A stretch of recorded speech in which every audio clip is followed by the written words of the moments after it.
Hey everybody, it's Beth from Yoga and Reiki Bliss. I've just been playing on my mat and I thought it would be really fun to break down downward dog. It's a pose that we do a lot in yoga, especially if you go to a flow class or a vinyasa class.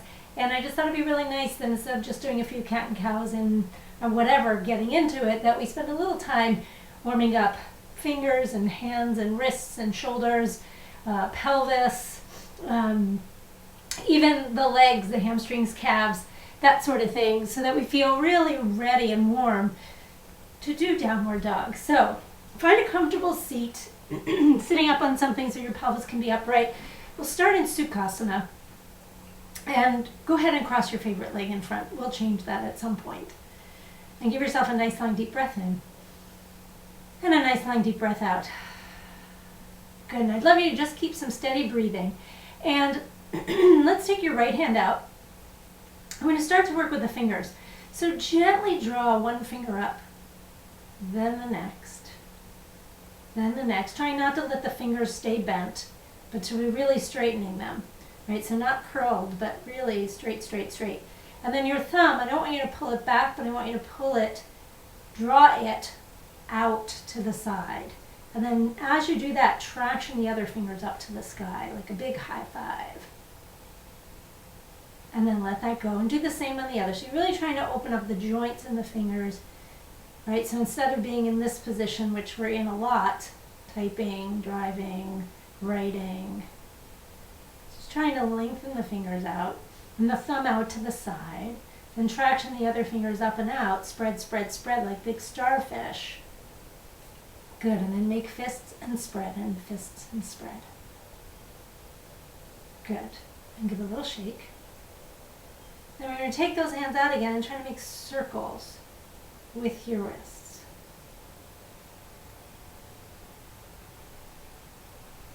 Good. Keep the torso upright, nice and soft, steady breathing. Great. And then let's take the arms out to the sides. And you're going to make fists and point your fists down. Then go ahead, bring your fists back to neutral. Draw the fists to the sky and spread the fingers in those high fives. Again, make fists to neutral. Point your fists down.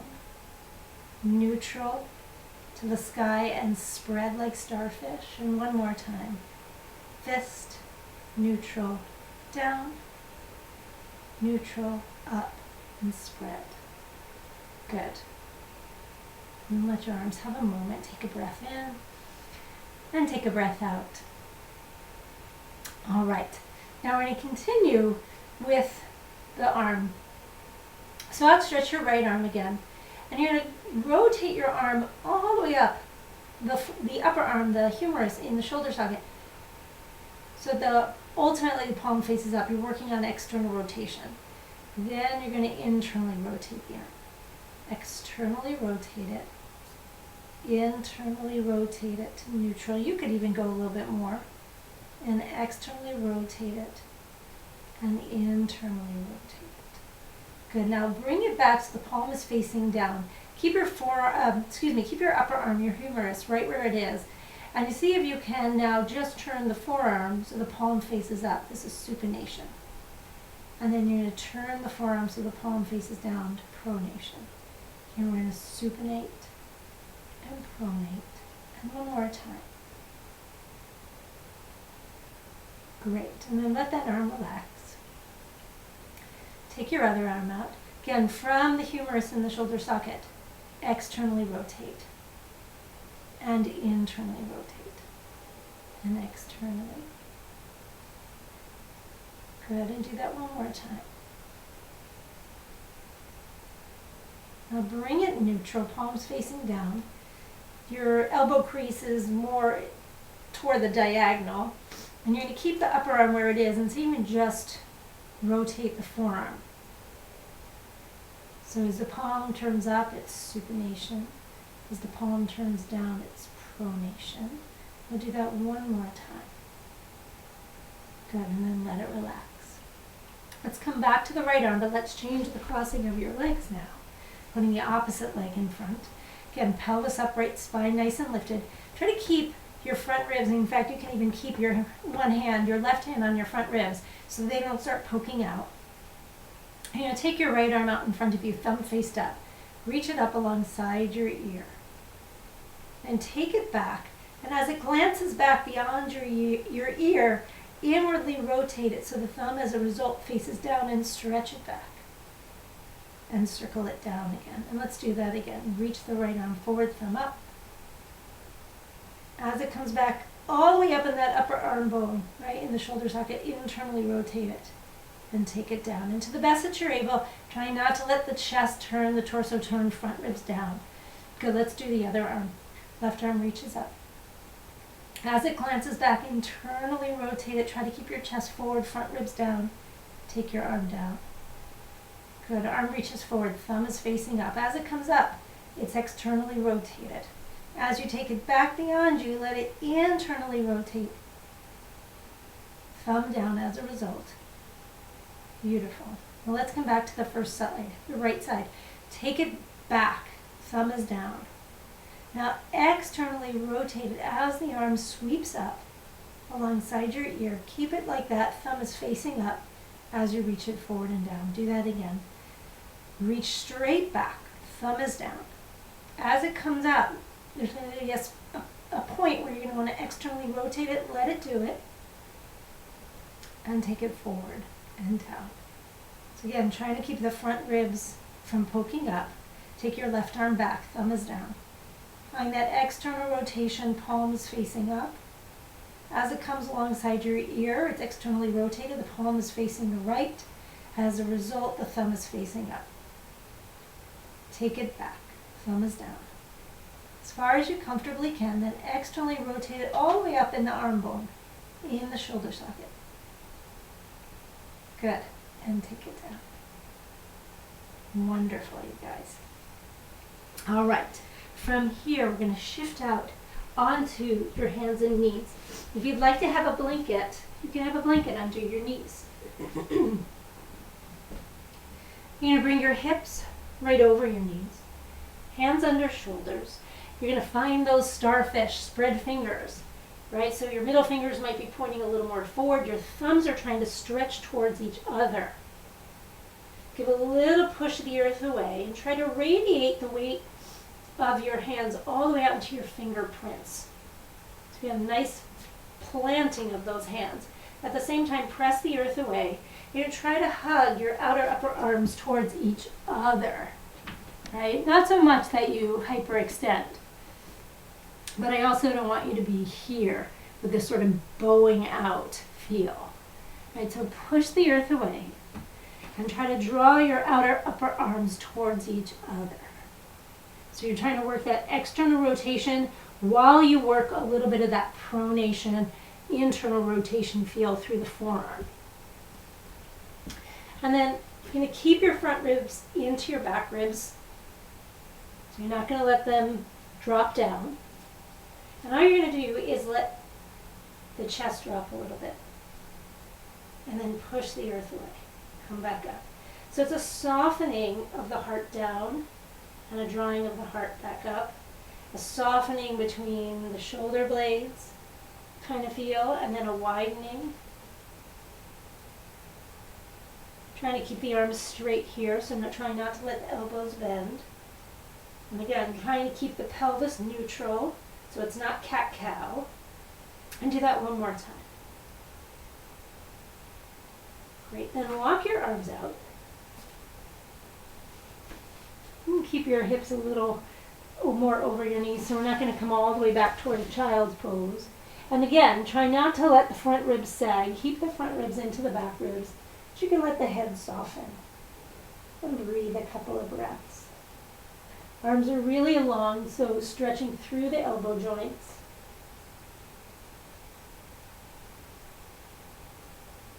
And then from here, you can bring your left elbow in and down a little bit. Again, trying not to let your body sag. Keep the front ribs into the back ribs. Walk your right hand across your left, so you're kind of on this diagonal feel. Really reach again. Reach that right hand all the way out and down into the earth. And as you do that, try not to let your body, your hips move over to the left. Move them to the right. You can let your head rest on your left arm in that little space and breathe a couple of breaths. Just try to open up the side waist a little bit, and the muscles along there.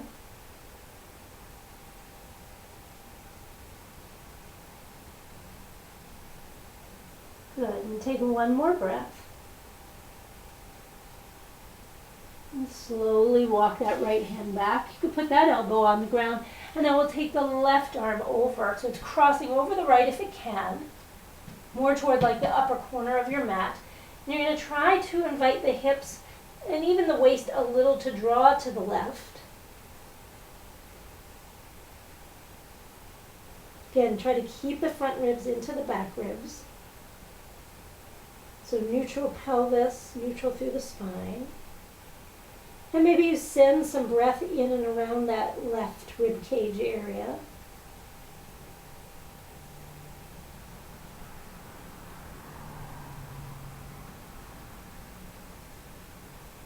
And then we're going to start to come on up. So as you inhale, unwind and walk yourself back to your hands and your knees. And hands on the shoulders. Spread your fingers nice and wide, thumbs trying to stretch towards each other. Push the earth away.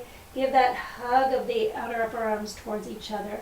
So if you look at your inner elbows, they're kind of pointing like toward the opposite corners of your yoga mat. We're going to work those same actions that we did before. Letting the chest drop a little bit and back up. Trying to keep the pelvis neutral. The rest of your spine neutral.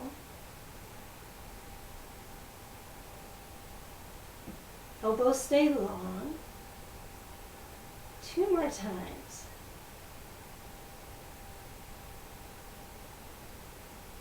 Good. And we're going to walk out. As you walk out again, try not to let the pelvis tilt forward and the ribs drop. You're going to try to keep all of that pretty neutral. And maybe you flip one arm so the palm faces up and see what that feels like.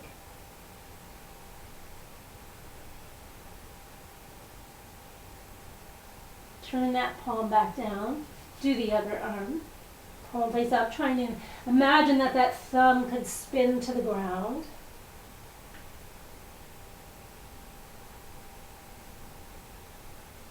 Turn that palm down. Again, slide the left elbow onto the ground. Take your right arm over toward the left arm, and again, turn it so that the palm faces up. Trying to spin, externally rotate that arm so the thumb would come toward the earth. Keep the front ribs into the back ribs, right? That's my habit, letting them drop. And try to keep the weight a little more toward the right, and give yourself 2 more nice big breaths.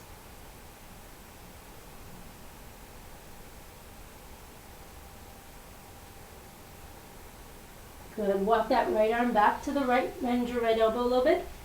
Walk your left hand over toward the right. Turn it, externally rotate it. Palm will face up, thumb is trying to spin toward the earth. Keep everything that you're doing and let your head rest on your right arm.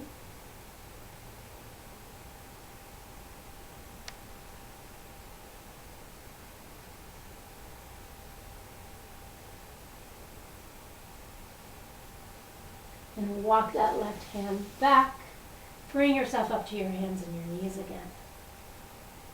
Spread your fingers, stretch the thumb towards each other, push the earth away. Find that little hug of the outer upper arms towards each other. And then we're going to do just a couple rounds now of regular old cat and cow. So you begin to initiate the movement from your pelvis. So as you inhale, let the pelvis tilt forward. So it feels like the tail starts to move up to the sky. And let that little back bend creep into the lower back, the middle back, the upper back, and then slide your head back a little bit. Then as you exhale, curl the tail under and start to round gently through the length of your spine. As you breathe in, move from the pelvis, tilt the pelvis forward. Keep pushing the earth away so you're not sinking into your shoulders. As you exhale, curl and round.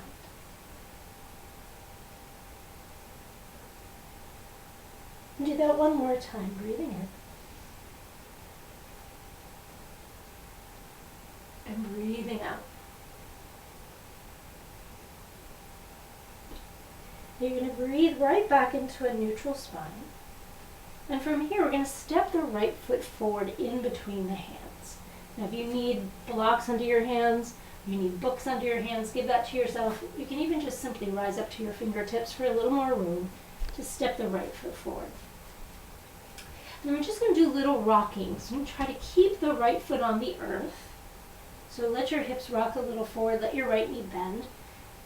And again, you're in control of this, so moving the knee only as far forward as it feels okay. I want you to keep the heel on the ground so we see the range of motion in your ankle joint. Because we know the ankles become a part of this shape. Then rock it back, keeping the foot on the earth. As you breathe in, rock it forward. Let's see if there's any sensation in your calf muscle right in the back of your lower leg. And rock it back. Good, one more time. Rock it forward, breathing in. And rock it back. As you inhale, rock it forward, just to neutral, right? And bring your knee back underneath you. Take a breath in. When you're ready to exhale, step your left foot forward. If your hand needs to come off the ground, you can always reposition it. And the same idea, you're going to keep your heel on the ground. You're going to let the hips rock a little forward. Really, you're just letting that, seeing the range of motion in the ankle joint.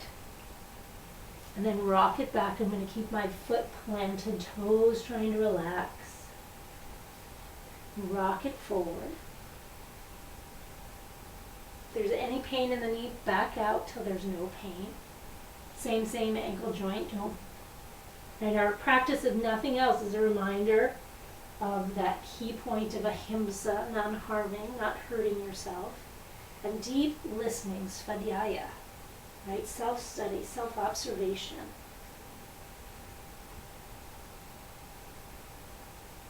When you breathe in next, just bring yourself back up, and then bring your knee back underneath you. And do one last thing here. Go ahead and take your right foot to the outside of your right hand, now a little bit wider, so I can bring in a little bit of inner thigh work, a little inner thigh release, and a little more hamstring release here. So rock forward again. See if you get any sensation in and around this upper inner thigh. There's a muscle there, adductor magnus, that works like a hamstring. And now as you rock back, go ahead and let your toes pick up. See if you can get a little flexion in the ankle joint and see if that starts to wake up the calf muscle a little bit. Might feel a little bit in the hamstring, the back of the thigh. Breathe in, rock it a little forward. Breathe out, rock it back. So in this one, when we rock forward, I'm keeping the heel on the ground, but I'm only going to bring my knee just above my ankle so that I can see if I can get a little more of this inner thigh. Now you can stay here a couple of breaths. If there's not a lot going on, not a lot of feeling of opening, you can start to walk down, maybe even onto your elbows.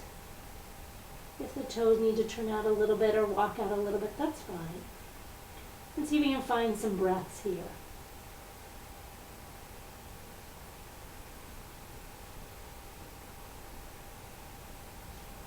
And then with your next breath in, walk yourself back up. Hinge your hips back, pick up your front foot so you're on the heel. Draw the hips back, trying to fold forward from your pelvis so it doesn't become this big rounded movement. Try to keep your kneecap, your toes reaching to the sky. And then with your next inhale, rock yourself forward and bring your knee back underneath you. And we'll do everything on the left side. Take a breath in. As you exhale, step your left foot to the outside of your left hand. The toes might turn out a little bit. I'd love for the knee to be tracking in the direction, to the best that you're able, of your middle of your foot, so it's not caving in on that big toe side. And then when we rock it back, we're going to let the heel pick up so that we can start to maybe feel a little release in the calf muscles, because we know they become a part of downward dog. And rock it forward. and rock it back. When you rock it forward, you're going to come forward. If you need to walk your back knee back a little bit, you can. You could also begin to walk onto your elbows to deepen the sensation. Again, we're looking for sensation maybe in that upper inner thigh area, more or less. We're not looking for any sensation in the knee joint.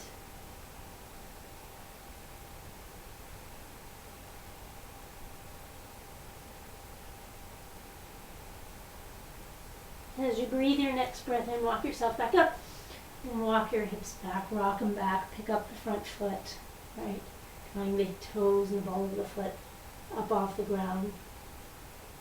Trying to keep the kneecap, the toes straight up, so you're not letting it rotate in or rotate out right now.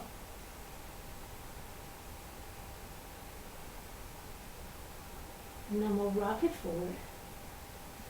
And come back to hands and knees. So from this place, now it might be really interesting to try your downward dog and see how it feels. So again, hands are going to be, we'll use it as a starting point. Hands are going to be on the earth, wrists under shoulders, spread the fingers. Your middle finger is more or less pointing forward. Your thumbs trying to stretch towards each other. Push the earth away. So make sure that the fingers aren't curling up away from the earth. Try to radiate them down and out through the fingerprints. Push the earth away. So you can find that external rotation through the upper arms as you ground the inner hands down. Tuck your toes. And we'll keep the knees bent.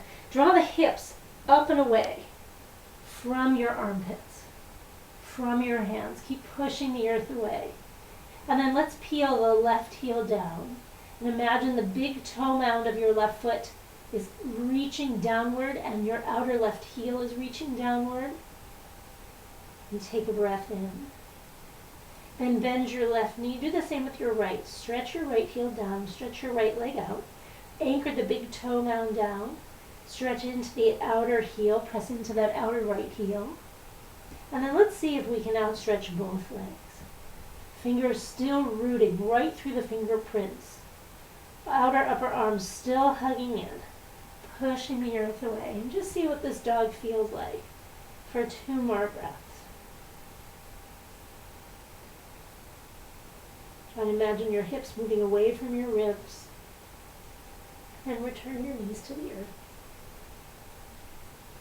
Note what felt tight. If it was, your calves, maybe you need to spend a little more time on your calves. If it was your shoulders, maybe there's more repetitions of a few things that we did today.